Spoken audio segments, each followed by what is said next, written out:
Udah dapat bantuan, bukannya terima kasih, malah protes. Hai guys, jumpa lagi bareng gua di sini. Kali ini gua akan menceritakan sebuah kisah tentang seorang kades yang korupsi dana BLT yang berdampak pada seorang janda yang anaknya meninggal karena kelaparan dan ibunya pun menyusul karena bunuh diri. Kisah ini diambil dari kanal YouTube-nya Rizky Replay. Gimana kisah selanjutnya? Yuk, check it out. Mak, jangan nangis, Mak.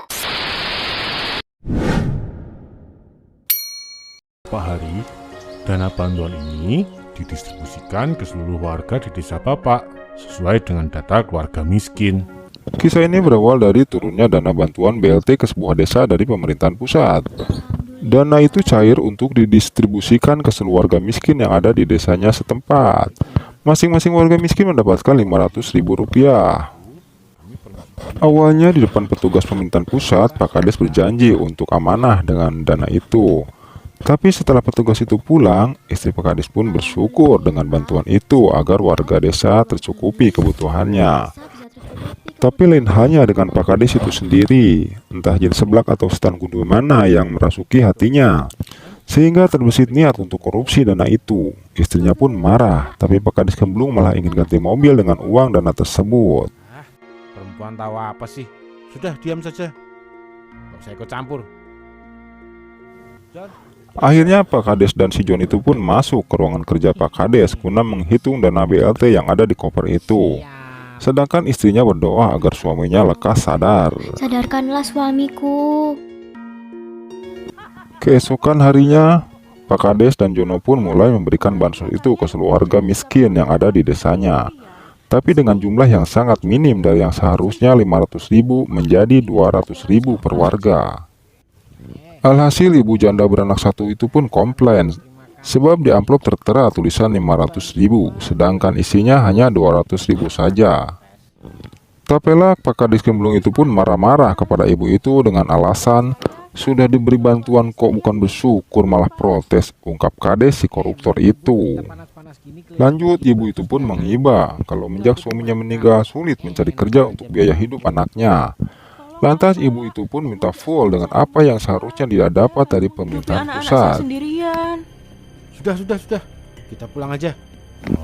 Akhirnya dua orang lucnut itu pun pulang dengan tak mengindahkan keperluan ibu janda gelis itu.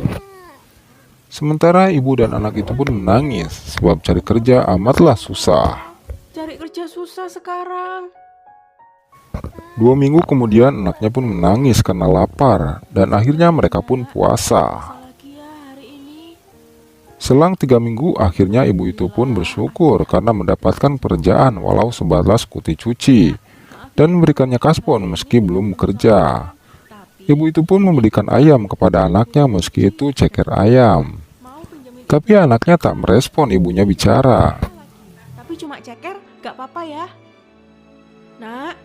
Nak, kok kamu diam aja sih? Sore ini kita udah bisa makan loh. Setelah itu ibunya pun ke kamar menemui anaknya. Tapi alangkah kagetnya ibarat petir yang bolong melihat anaknya yang tergolek tak berdaya.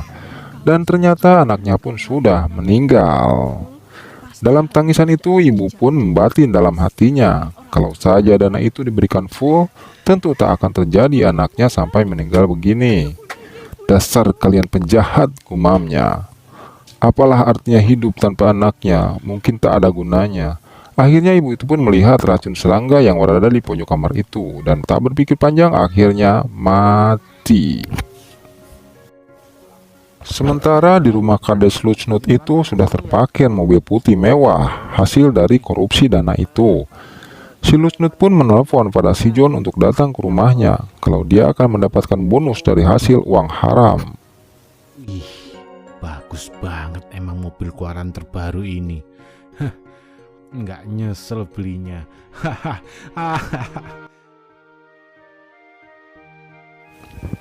Malam harinya si John pun OTW menuju Kades Lucnut itu dengan mengendarai sebuah motor. Pikirannya pun bahagia karena akan mendapatkan bonus. Tapi dia kaget, dua arwah ibu dan anak itu muncul secara tiba-tiba. Dan arwah itu pun berteriak di depan bengetna si John. Alhasil John itu pun kaget dan jatuh. Dan akhirnya si John itu pun modar, guys.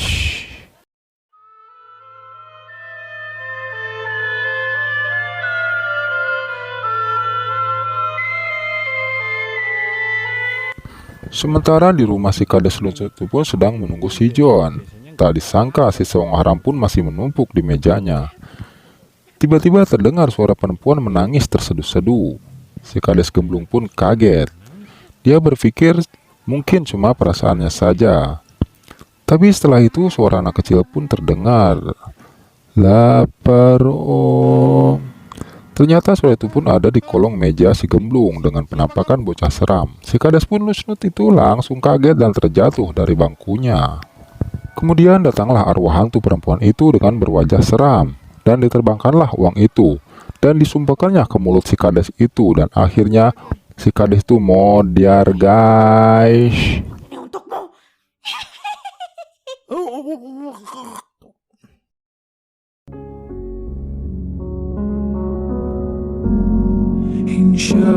Oke guys, terima kasih sudah menonton.